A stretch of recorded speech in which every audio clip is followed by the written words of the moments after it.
to the prayers.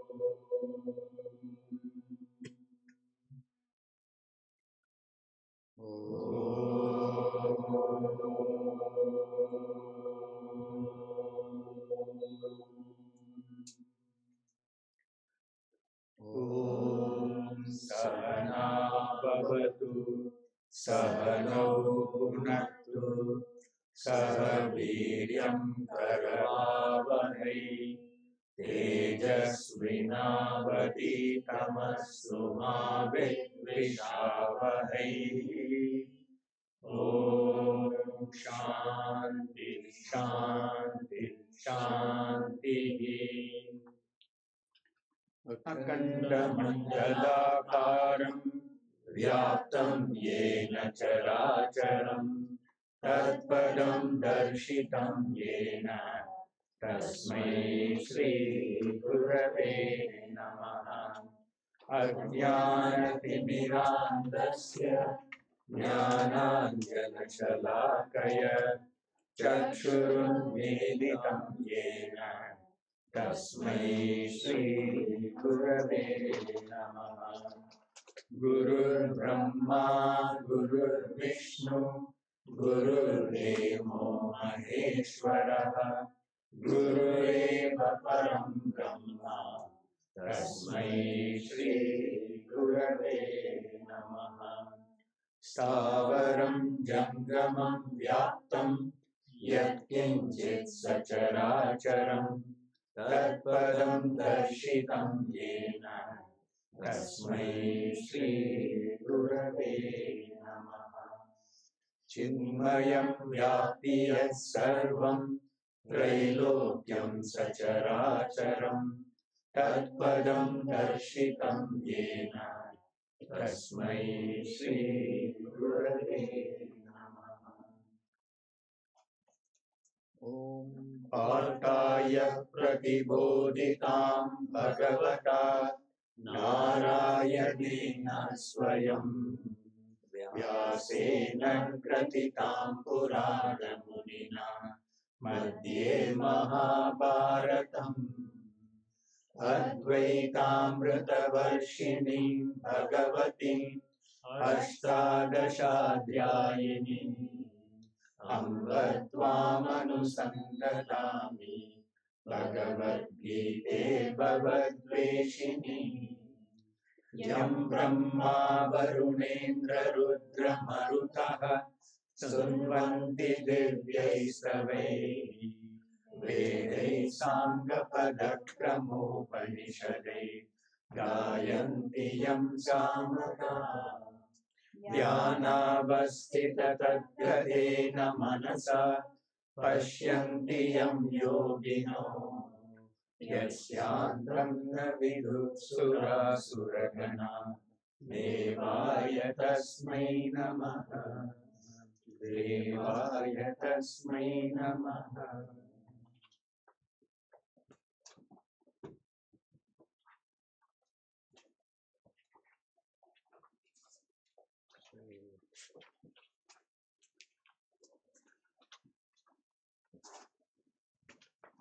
We've done the last one, chapter 9. We finished chapter 9 last week. We finished. Okay. To summarize. The last verse. Just the last verse. We just did the, I think we just recited that. We just started the last verse. Yeah. So let's jump the last 3 verses and then we'll finish with the last verse. Mam hi partavyaashritya papayonayah striyo vaishyastato shudraha tepi yanti param gatim kim punah brahmana punyaha bhakta rajarshayastata अनित्यनित्यम् असुखम् इमं प्राप्य भजस्व माम् मन्मना भव मद्भक्तः मद्याजी मां नमस्कुरु मामे वैश्यसि युक्तैवम् आत्मानं मत्परायणः. So this last one, that Gurudev is saying, is the beautiful summary of the entire chapter.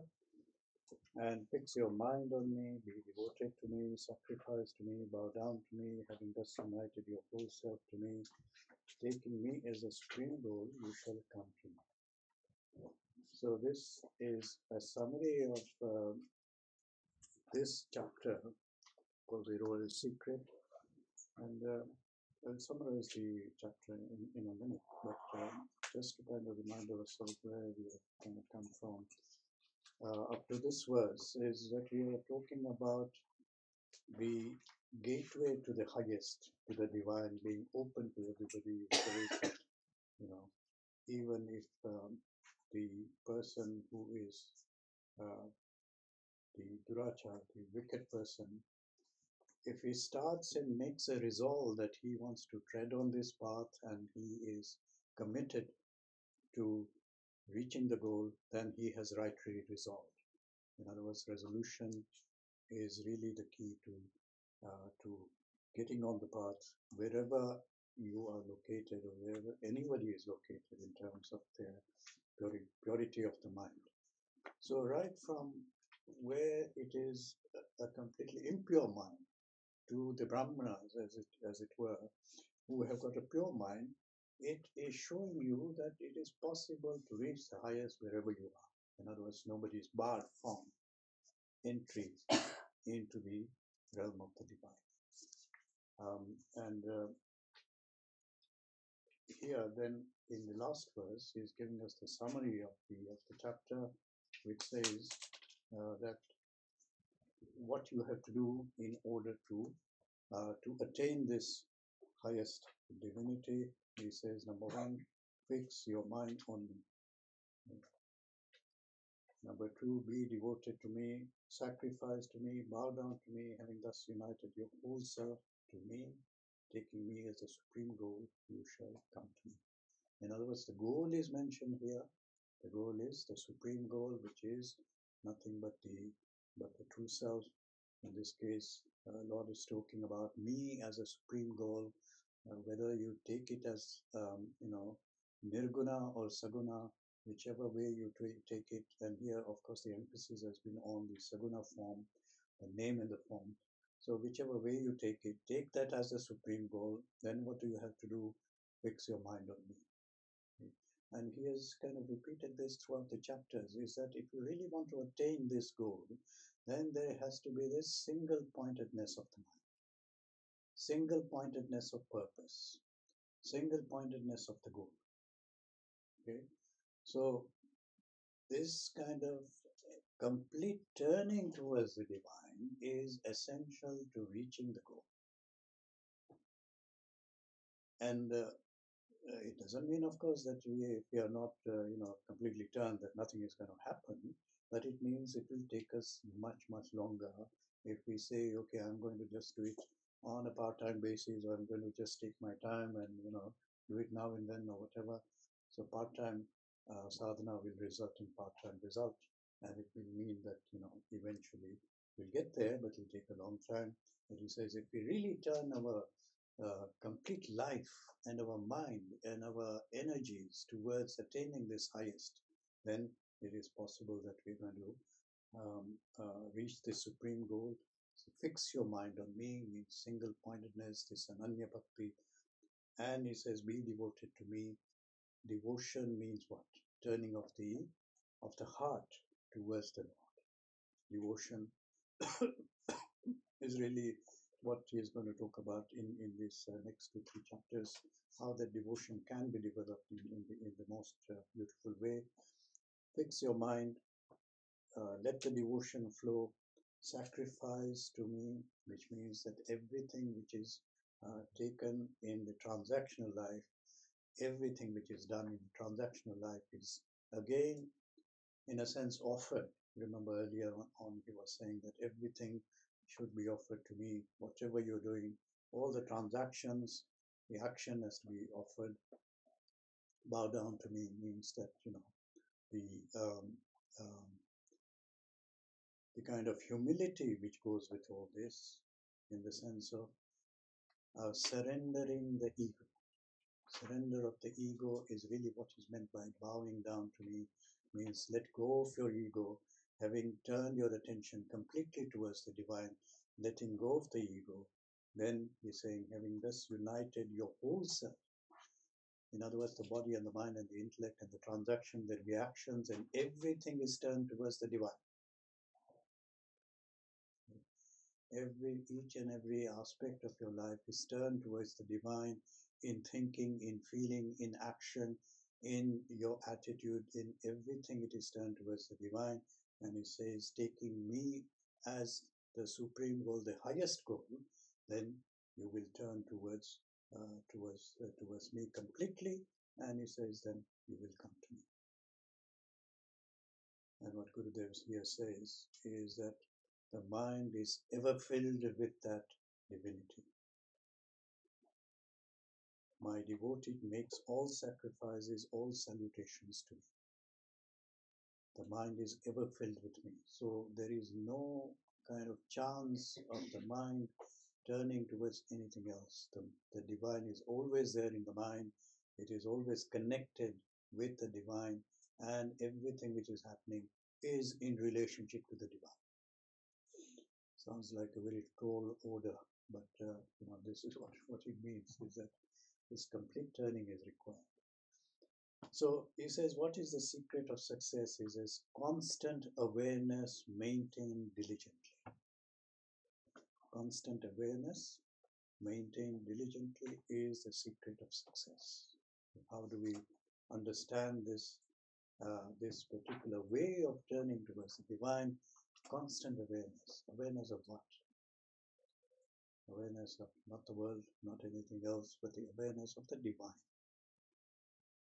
That the divine is always here and now in the present, and there is a constant awareness of that, and everything is seen in relationship to that awareness of the divine. So divine does not escape anywhere. He is there all the time. And this constant awareness maintained diligently, which means that, with that kind of diligence, it is maintained, and with that, turning towards the divine in this perfect way, where the whole of oneself is turned towards the Lord. He says, then you shall come to me. So this is again, a kind of summary of this whole chapter, telling us, what is the means, what are the means towards attaining the supreme goal, what is really the supreme goal, and what happens when we achieve that supreme goal. All this is summarized in this chapter. So let's conclude with the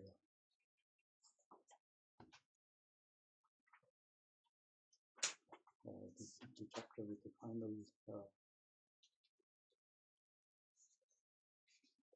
what you call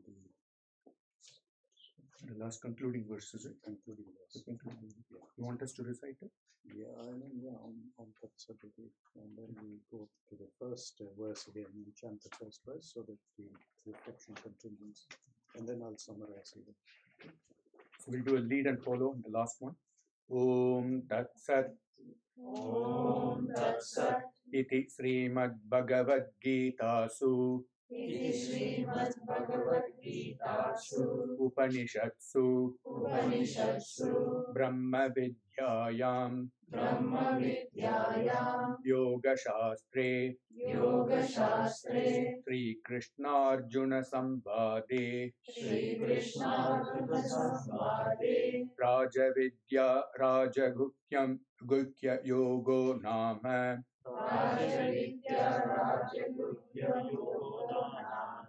Navamodhyayaha.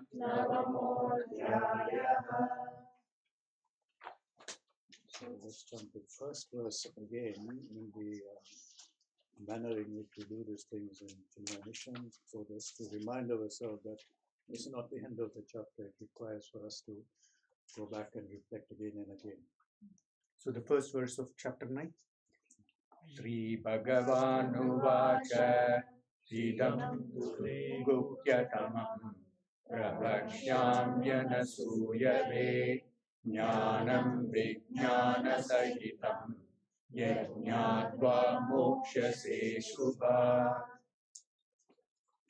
Okay, so we will now kind of, before we proceed on to chapter number 10, which is Vibhuti Yoga, we will just kind of link all the, try and connect all the dots from this chapter and then kind of referring back to the previous chapters as well, the last 2 or 3 chapters, and see how this whole kind of story is unfolding for Arjuna in terms of, fixing his mind onto really what is needed to be done for him to get out of his dilemma. So, and as I keep on saying, that Arjuna is not Arjuna, but Arjuna is each one of us trying to get out from this dilemma of life. How do we deal with life? What do we do with life? And confronted with all the challenges which we have in the middle of the battlefield, in the middle of life, the battlefield of life, how do we actually get out of this grief, this suffering, this sorrow which arises in all our lives? One way or the other, it is going to arise, and whether we start preparing for it now in time, or when the challenges actually come into our life, how can we turn ourselves towards the divine? So the whole kind of story is about what is life all about, what is reality, what is the nature of God, how is it that we can relate to God so that we fundamentally solve the problem of life. The problem of life and the problem of suffering, and how this turning towards the divine can happen, and how when we change the fundamental beliefs in our lives, that all this begins to change. And as just to remind ourselves that this 18 chapters can be said to be based on the Mahavakya called what? Tattvamasi. Tattvamasi means that I am, that you are, and the first 6 chapters are about the individual, which is you and me, our dilemmas, where we are located, how we are kind of confused in what we are supposed to be doing, and how is it that we can get out of it. This Tvamapada is described from chapter number 1 right up to 6, and then the first 6 chapters are about the individual. The next 6 chapters are about the divine, and the last 6 chapters about the relationship between the individual and the divine, and how it is kind of linked in various different ways, and how it can manifest, and how it is to be taken as the means and the goal, and how we can try to bring all of that into our life. So this chapter number 7 to 12 is about the divine and its nature, the spiritual goal, and the means of actually reaching that spiritual goal. So chapter number 7, we have been kind of looking at the various ways in which we can look at the divine. So chapter number 6, you remember, was about what? Chapter 6 was on meditation, and he says that meditation is really the final step in terms of developing ourselves to such an extent, and having purified ourselves through karma yoga, the path of action, we come to a stage whereby the mind has become quieter and quieter, calmer and calmer, is able to become single pointed, that we then take this path of renunciation from the fruit of the action, from the action itself, from the identification with the body, mind, intellect, to lift ourselves into the identification with the self. So that is what the meditation is all about. And he says the one who has actually reached this stage of purification is now ready for meditation on the divine self. And then chapter number 7 was talking about jnana and vijnana, which means how to know the divine fully. How do we know the divine fully?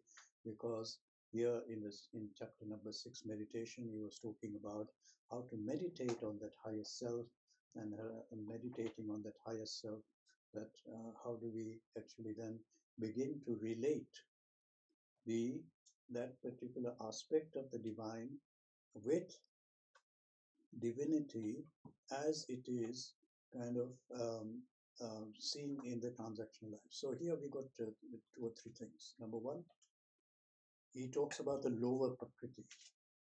Lower prakriti is where now this life is experienced through the lower prakriti. Okay. So Lord Krishna says that there is a lower prakriti and then there is a higher prakriti. And both these prakritis are nothing but me.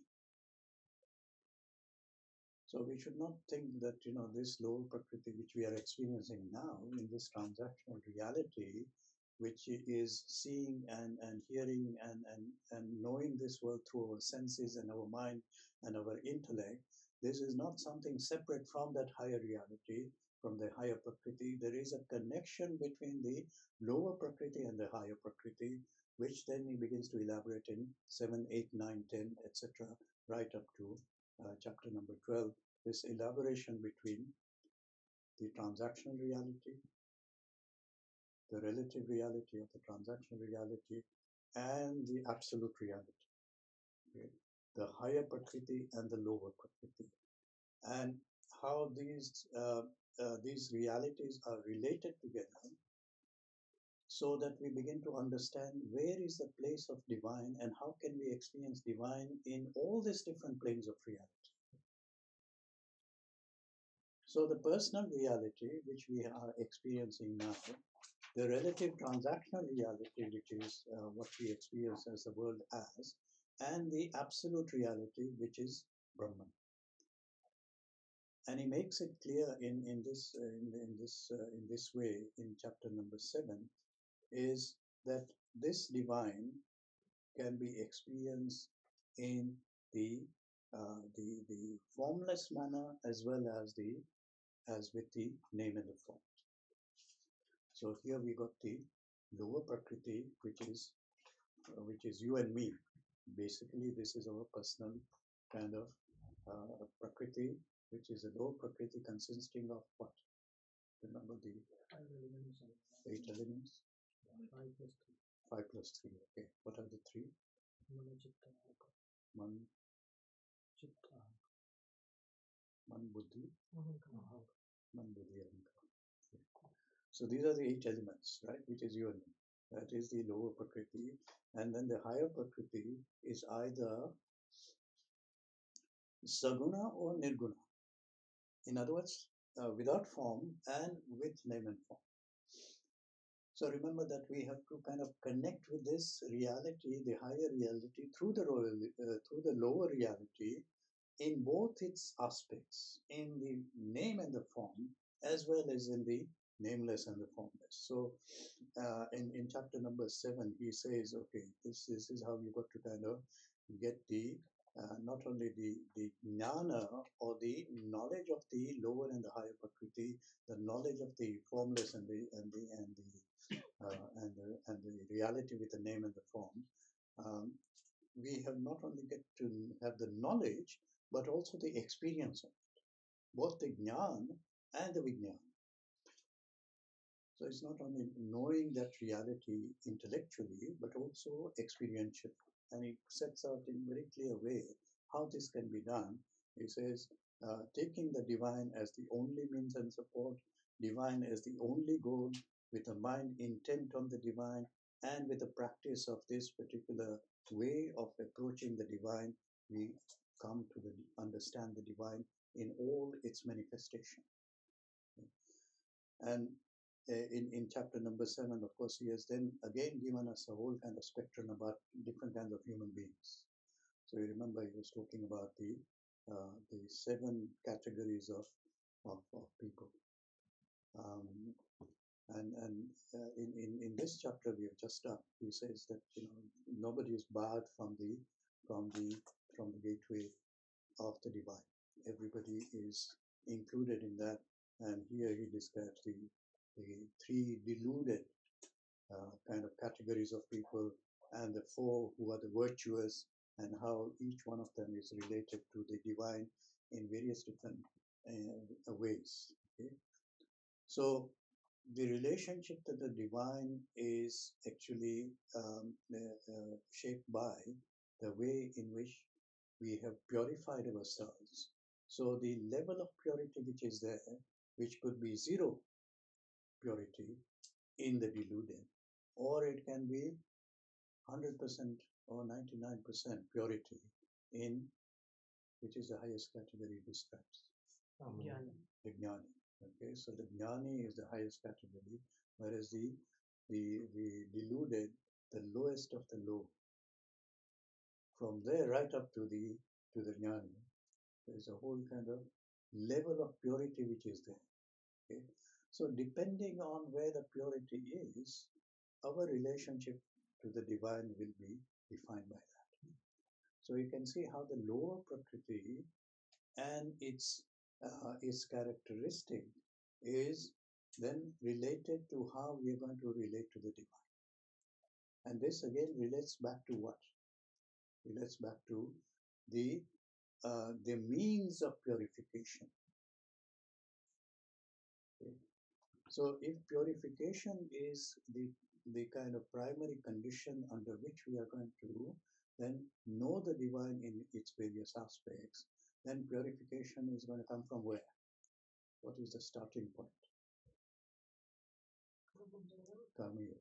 Okay, so Karma Yoga is the starting point. It says that those who want to tread on the path, their initial kind of way is, the initial means is by means of Karma Yoga, and that purification then begins to rise, and then the relationship with the divine begins to change as our purification begins to increase. So the Jnani is the one who is now has purified to that extent, whereby he can begin to see the divinity right here and now, even in the transactional world. Even in the transactional world, the divine becomes very clear. Okay? Whereas the one who is the lowest of the low, he has no concept of nothing at all to be known about the divine. In fact, he denies even the existence of the divine. So, level of purity, the level of the purity of the lower Prakriti will determine how the relationship is going to be with the higher Prakriti, whether it is in the name and the form, or whether it is nameless and formless. So, in chapter number 8, imperishable Brahman. So, which aspect is this now?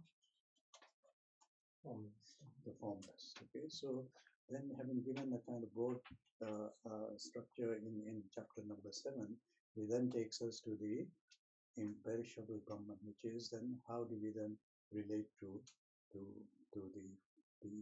formless, and here he says that again emphasizing the idea that what is the practical method of reaching this eternal, and the direct means whereby the jnana and the vijnana are available simultaneously. And he explains the relationship between the lower Prakriti and also the relationship between the lower Prakriti and the absolute reality, the lower Prakriti and the relative reality. Again, kind of tells us about that. And he gives us the indicators of the absolute truth. So that absolute truth, which is nameless and formless, how do we actually connect with that? And we connect with that in this way, that if we say that Brahman is not available to the intellect, is not available to the mind, is not available to any of the lower Prakriti in its absolute way, then there must be some way in which we can connect to the highest in terms of Brahman as nameless and formless, and he gives us the pointers, and the pointers are the ones which direct the mind and the intellect towards the formless. Okay? So again, the methodology is indicated here, whereby through the pointers we begin to understand that reality which is beyond the intellect. So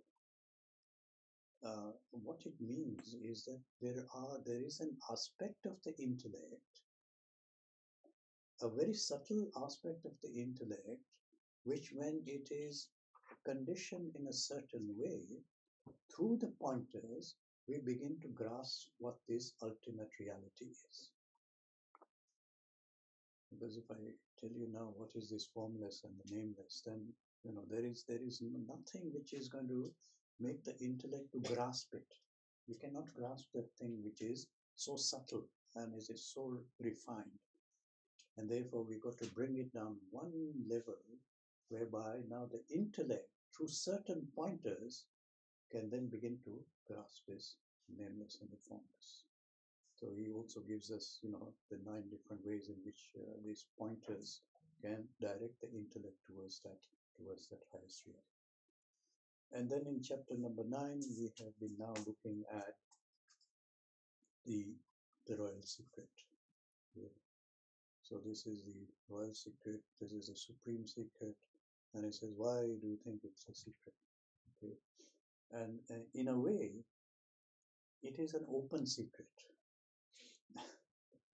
It is secret, but it is here and now. It is available. It's just that we have not developed the vision to actually see through this hidden reality, as it were. So, in chapter number 8, he was talking about the formless and the nameless. In chapter number 9, he now begins to describe the name and the form and its relationship with Prakriti. So all the time, it has to be related to the lower Prakriti. Why is that? It's where we are. Huh? It's where we are.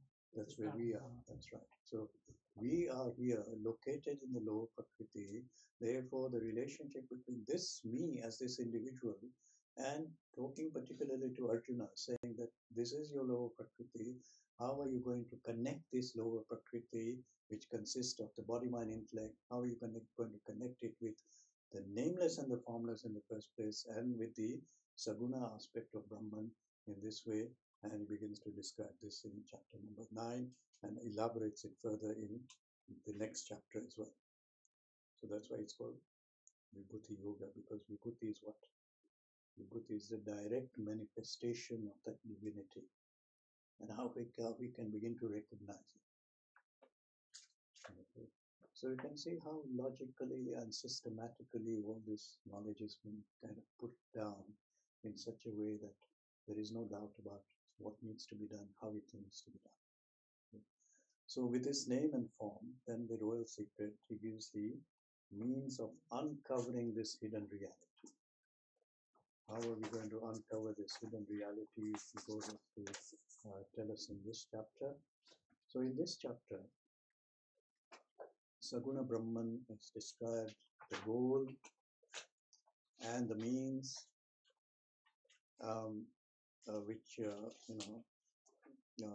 which is then turning towards. So we've seen Karma Yoga from chapter number 3 right up to 5, and then a bit of Jnana Yoga as well. And here now he is turning us completely towards Bhakti. Of course, Jnana is kind of contained in all the chapters in various different aspects of the knowledge aspect of it. But then in chapter number 9, he turns us towards Bhakti Sadhana, the direct means of knowing the reality by means of Bhakti, and surrender through bhakti. So in Saguna, in chapter number 8, it was kind of focusing on the means which were related to yoga and pranayama. So you remember he was talking about how do we attain Brahman at the end of life. So he says you have to control your pranas, you have to make sure that your pranas kind of escape from a certain place, and then the practice of yoga itself will take you towards understanding this Saguna Brahman. Whereas here now it is about not about yoga and pranayama, but it's about bhakti, how the mind and the intellect can be directed towards the Lord through bhakti sadhana. So if we look at the whole kind of construction of this chapter, as I mentioned before, so verses number 1 to 3 introduces us to the royal secret. Verse number 4 and 5 are talking about the absolute truth and the relative truth.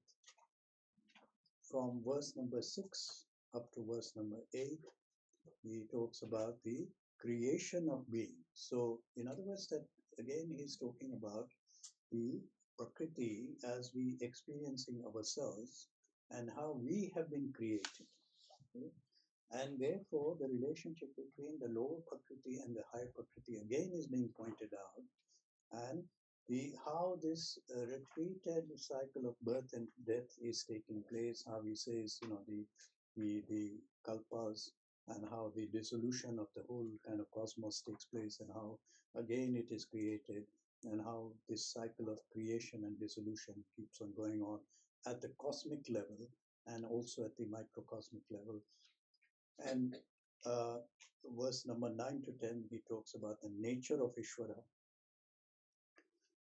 And then, the Saguna aspect is giving a sense again as to how this can be viewed as Ishvara. Verse number 11 and 12, he talks about Jnanis and their faith. And then from 13 to 19, he talks about Jnani and how the Jnani actually relates to the divine, and how to see God in our transactional life in the name and the form. In 2021, he is talking about the karma marga, whereby although we are now relating the karma margi actually is relating to the divine, but is relating to the divine in a very specific way through the rituals.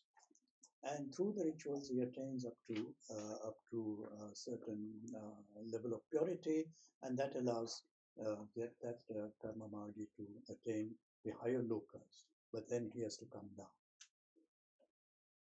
And then he says that the other ones, the jnanis are the ones who actually completely turn towards the divine, and having completely turned towards the divine, this is the bhakti, and the method of bhakti is then described in verse number 22 to 34. So it's a complete setup in terms of how this hidden reality can be revealed to us through what? Through bhakti sadhana. Okay. So this emphasis on bhakti is now increasing here, and if we just start then looking at the individual kind of verses, just to remind ourselves what these are. And he says to Arjuna that you are not cavilling, and therefore I shall declare this greatest secret to you, the most profound knowledge combined with experience. In other words, knowledge, not only the intellectual knowledge is being given to you, but also the experience, and how these two things can come together, so that which having known, you shall be free from the sorrows of life. So you remember Arjuna's sorrow in the first and the second chapter. He says, now this is the solution. Here's another solution I'm giving to you. And this is the greatest secret, the supreme secret, which is going to release you from this sorrow and suffering. And this is known as the royal science, the royal secret, the supreme purifier. Supreme purifier means that this is the fast track. If we can then turn in the way in which is describing to us, the purity of the mind begins to develop very fast. The supreme purifier, this royal secret, this royal knowledge, is supreme purifier in the sense that if we bring that concept into our life, into our transactional life, then immediately the purification begins to take place. And he says, this is realizable. You can realize this by direct intuitional knowledge. Okay. And he calls this Pratyaksha Avagamam. Avagamam, which means that this is the direct intuitional knowledge, which is another concept he's bringing in here, whereby with the purity of the mind and the intellect, what we begin to see, and he's saying this is the highest purifier, but with that purity comes the intuitional knowledge. And that intuitional knowledge allows us to easily grasp the divinity here and now. It's not something very far away. It's not something which is, oh, Brahman is too abstract, I cannot. It is here and now. You can realize it here and now through this intuitional knowledge. According to Dharma, it is very easy to perform. That's what he's saying. Very easy. It's not difficult. It's easy to perform.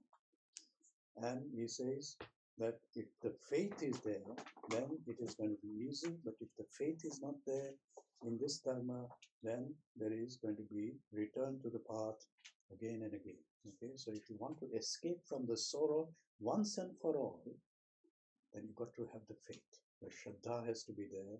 And he says Shraddha, which is, we saw in this sense, is that, this is the healthy understanding to the approach of the truth. What Gurudev says is the kind of enlightened understanding of the knowledge. And that enlightened understanding gives us a firm conviction, that this is indeed the truth. And if we have that kind of faith, then it is easy for us to reach the goal. So those first three verses are giving us the introduction to this royal secret. And he says how it is to be attained. 4 and 5, as we saw, are giving this the relationship between the absolute reality and the relative reality. Okay? So in one case he says, I am in them and they are in me, and then he says, I am not them in them and they are not in me. Okay, so this, as we saw, that it is an indication of looking at this reality from two reference points. Okay, so from one reference point, which is the absolute, one can say that this is what you call, I am in them and they are in me. From another reference point, I'm not in them, they are not in me. So both these points of view are important for us to understand, so that there is no question about where we are and what is the relationship between the lower Prakriti and the high Prakriti.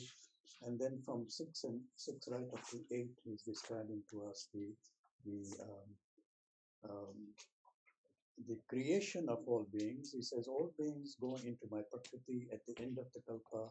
I send them forth again and again, and they are all the beings are resting in me and animating my Prakriti again and again. I send forth all this multitude of beings helpless by the force of nature. So once the creation has taken place, again and again this cycle of creation and destruction is taking place, dissolution is taking place. And he says, in this way, nothing is, to the absolute reality, there is no difference. There is no binding. He says, I sit like one indifferent and unattached to this creation of Prakriti and the dissolution of Prakriti.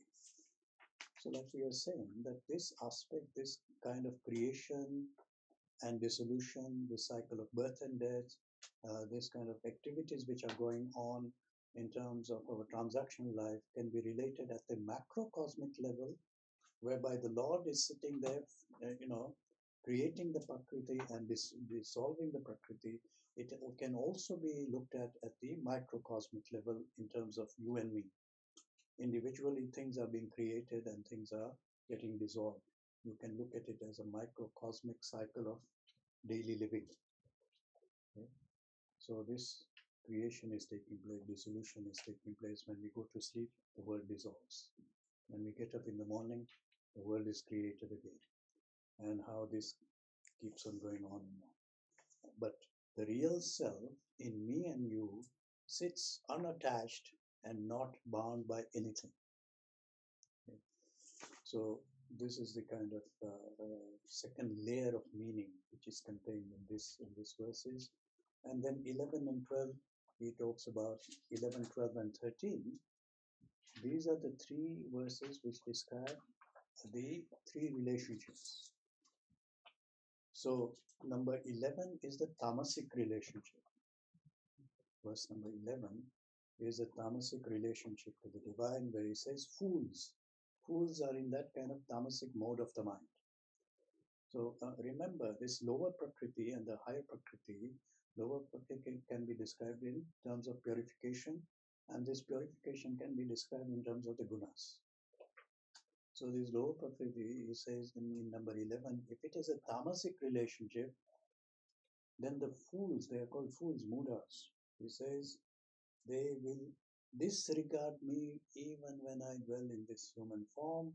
In other words, there is no recognition of divinity in the individual, nor is there any kind of recognition of divinity in the transactional world. They know not my higher being as the great Lord of all beings. So they completely kind of not know, in a state of ignorance, tamas.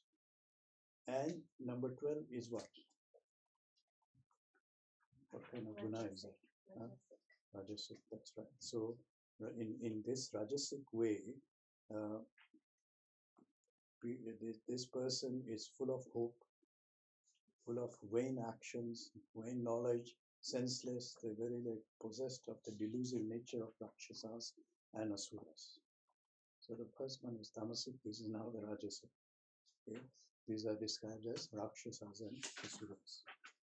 And then the Sattvic, these are the Mahatmas. And he says the Mahatmas are the great souls partaking of my divine nature, worship me with a single mind. Okay? Nothing else. They are not devoted to anything else. And this he calls as the Ananya Manasa, with a mind devoted to nothing else. There is nothing else which occupies the mind except the divine, and that is the kind of sattvic relationship to the divine. Says, how do they do it? How to see God in the world. 13 to 19 is describing us the way in which this can be done. Always glorifying me, striving, firm in the vows, prostrating before me, always steadfast. He's giving us so many different ways in which we can understand the means by which we're going to do that. And he says, others also offering wisdom sacrifice, jnana yajna, worship me in various ways, regarding me as one, as a distinct, as a manifold, everywhere. And then 16 gives a kind of ways in which variety of forms, different types of worship are formed. How do they all become the worship of the self? He says, I'm the sacrifice, I'm the offering, I'm the medicine and the herb, I'm the mantra, I'm all these things. And therefore, we can begin to understand the divine in the transactional world itself, in the name and the form. I'm the father of the mother, the sustainer, the grandsire, etc., etc. He's giving us a whole list of things. I'm the goal, I'm the supporter, the Lord, the witness, etc. And in 19, he says, I give the heat, I withhold and send forth the rain. You can see these are again indicators for us to understand the divine in the Saguna form. Okay? So how each one of them is related to the name and the form, and kind of 16 to 19 is giving us many different ways. So 20 and 21, then he talks about the drinkers of Soma, the knowers of the three Vedas. So here he's talking about the ritualistic type of person who is, turned towards worshipping me by sacrificing. Pray for the way to heaven. They reach the holy world of the Lord and enjoy the heaven, divine pleasure, And having enjoyed that, they come back into the mortal world again. In other words, that they've not given up the desire. It's only that that desire has now become slightly divinized, so that now they're looking for not enjoyment in the mortal world, but they want to go to the immortal worlds, the world of the devas, and enjoy themselves there. So their basic motivation again is what? They want to enjoy. Desires.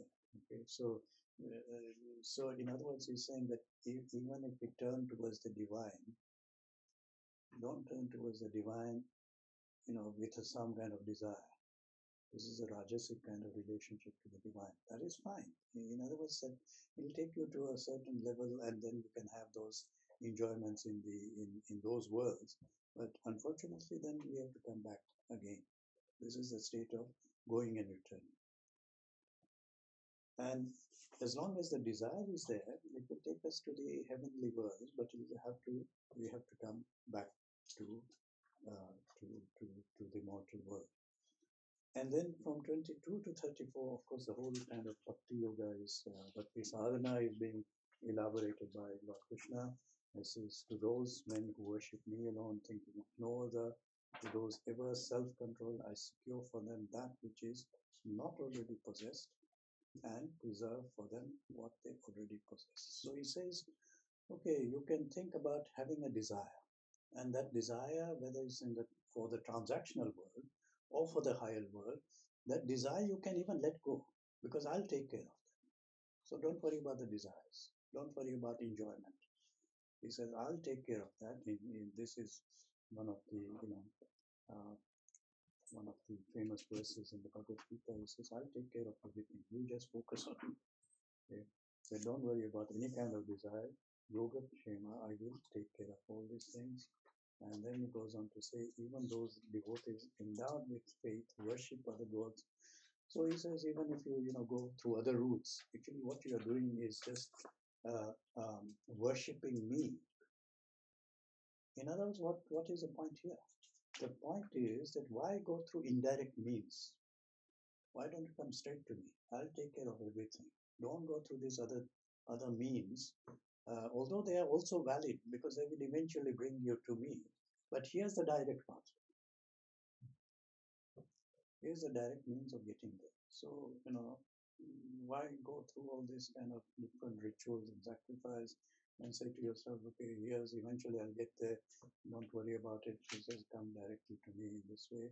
He says that the way in which it can be done is through this bhakti sadhana. And then, how does it relate to this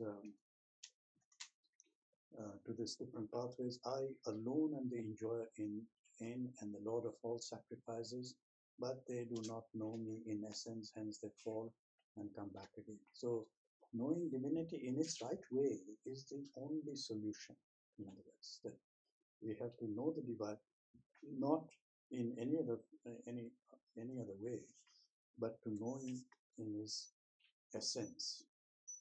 And although the worshippers of the devas go to the devas, Pitrus go to the Pitrus, and so on, but if you come directly to me in this way, then that is what is required. Says this is the direct pathway, and this can be done through how, and it tells us the means by which this can be done. Offer me with devotion a leaf, a flower, fruit, water that I accept, offered by the pure-minded and with devotion. So remember, purification is what? Whereby the me and the mind has gone. Desire is gone. Attachment is gone. If with that kind of mind and with that kind of devotion, even if you offer something as a leaf or a flower, or even water, then it will come to me. Okay? And he says that whatever you do, whatever you eat, whatever you offer in sacrifice, whatever you give in charity, whatever you practice in austerity, do it as an offering to me. And this is now the primary method, okay, which is described in here, whereby everything is done towards the divine in our transactional life. So everything what we are doing through the body, mind, intellect is turned towards the divine. And what is the result of that? He says, you shall be free from the bonds of action which yield good and evil fruits, with the mind steadfast in the yoga of renunciation and liberated, you shall come to me. So this is now the direct consequence of living a life like that, living a life of complete turning towards God, dedicating each and everything to God. He says that the mind steadfast in yoga, sannyasa yoga yukta atma. This is the way to live your life, complete devotion. And he says, when there is no doubt that you will come to me. And he says, the same I am to all beings, there is none hateful or dear, but those who worship to me, I am in them and they are in me. So remember that now the merger has taken place. There is no difference between that highest reality and the essence of me, and that has come together. And then he goes on to say, even the most sinful. So, it's not that anybody is going to be barred from this pathway. This pathway is open to everybody. Says even those who are in this kind of unpure state, they can, if they make this right determination and they make this right resolution, they have right resolve, and they have become righteous, and they will attain to me. And he says that even if there is a kind of karmic way in which one is born in this kind of way, it is still available. So whether it's vasana or karma, whatever is affecting you in the lower prakriti, it can still be modified, it can still be purified, and you can still get to the highest. Yes. And if you're already in that state of purification, nothing can stop you. So what do you have to do? Fix your mind on me, be devoted to me, sacrifice to me, bow down to me, having thus united your whole self to me, taking me as a supreme goal, you shall come to me. Wonderful, isn't it? So there you are, chapter number 9. The royal secret has been revealed to us by Lord Krishna. He says, this is the hidden reality here and now. Just change your vision and it is available to you here and now. Okay? And with the right vision and with the right kind of eye, one can see the divine here and now. You don't have to go anywhere else. It is available to us here and now. At the moment, it is hidden because of the layers of ignorance which are there, the impurities which are there, and the mala and the vikshepa and the avarana. Once it starts disappearing, that reality is here and now, available to us, not only in terms of knowledge, but experientially it is here and now. Divine is not very far, it's here and now. This is the royal secret. This is the hidden reality which is available to us as long as this complete turning towards the divine has taken place. Good. Okay, so we will start chapter number 9 next week.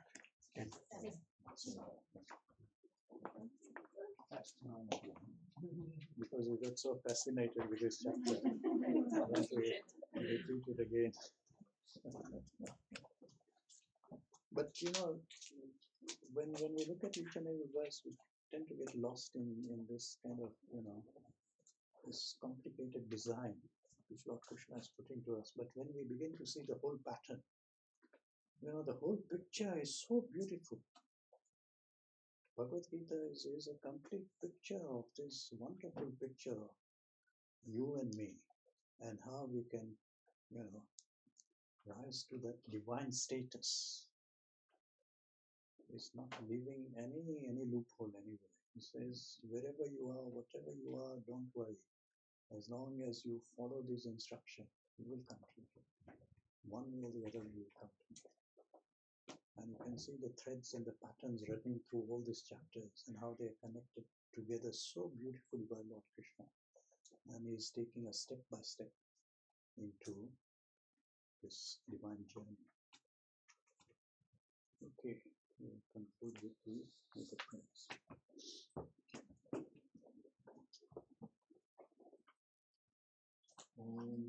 सर्वे भवन्तु सुखिनः सर्वे सन्तु निरामया सर्वे भद्राणि पश्यन्तु मा कश्चित् दुःखभाग् भवेत् असतो मा सद्गमय तमसो मा ज्योतिर्गमय मृत्योर्मा अमृतं गमय ॐ पूर्णमदः पूर्णमिदं पूर्णात् पूर्णमुदच्यते पूर्णस्य पूर्णमादाय पूर्णमेवावशिष्यते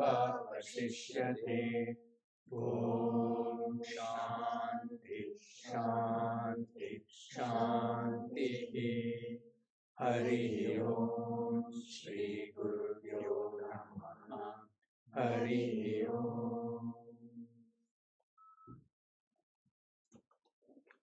The main announcement is about the Diksha. I wrongly announced to the class that the Diksha was happening today, last week, but it's actually happening next week. And that is correct information. Okay, so that's 25th Sunday dinner Diksha is being organized by all of Ramesh Bhai's classes. We are all coming together to do that. So if you would like to offer Diksha for Swami Ramakrishnananda, who is the Sanskrit exponent and having a lot of Sanskrit classes this week and the next. If you'd like to offer Diksha or offer your help in any way, please do talk to Kalpana or me. And also you're welcome to offer any contributions, financial contributions you want in addition to Diksha. The timing for the Diksha is it's quite late. It's at 8:30. So it will start at 8:30 and probably go on till about 10:30 or so. So be aware. You can always come for a short time. Okay? And even you don't need to contribute anything other than your physical presence there. Okay? Contributions are all just a side thing. But there's more an opportunity for us to spend time with a good person, with a right-minded person, so that we connect to the same wavelength as them. That's all. We also have like retreats happening at Oxford. Yeah, the women's retreat. The women's retreat, and its accommodation is not available, but Yeah. day scholars can still go. Day scholars can go. They'll And find then- their own accommodation, you can go. And then there are plans for retreat towards the end of this year. So if you've got some 3 days Yeah. from 27th or 28th of December onwards, and just 8, want to 9, be in silence for a few days, Yeah. we've got a fantastic retreat happening in the last 3 days of this year. But the easy Sanskrit course is starting today. Yeah, the Easy Sanskrit course is happening from this afternoon, from this evening, This evening. 7 p.m. to 8:30 p.m. every day, from today until next Monday. So lots of happenings, lots of things happening. I mean, the taster yesterday is really, really brilliant. So as Krishna says, it's all up to us. He makes it available, we take it or we leave it. Is there a specific reason for it? Okay. Thank you. All this is eats, is it? Thank you. I haven't taken any coffee. Pardon me? I haven't taken any coffee. That's mine. Oh, you've given it here. Only it's going to just stay here. It's not going to go anywhere. Normally I take for really very long. I'll scan it.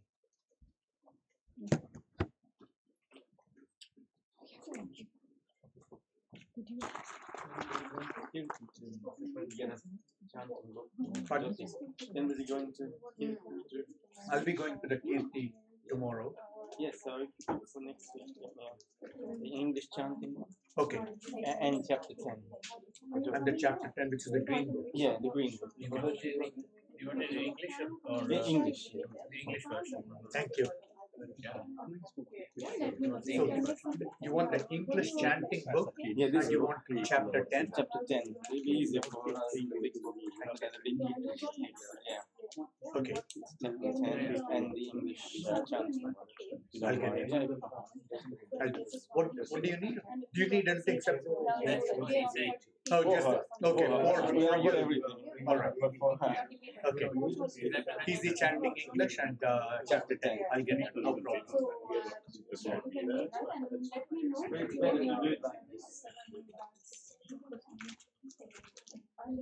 Oh, thank you. You didn't manage to get Shalon here? No. Shalon. Yeah. I knew her for years.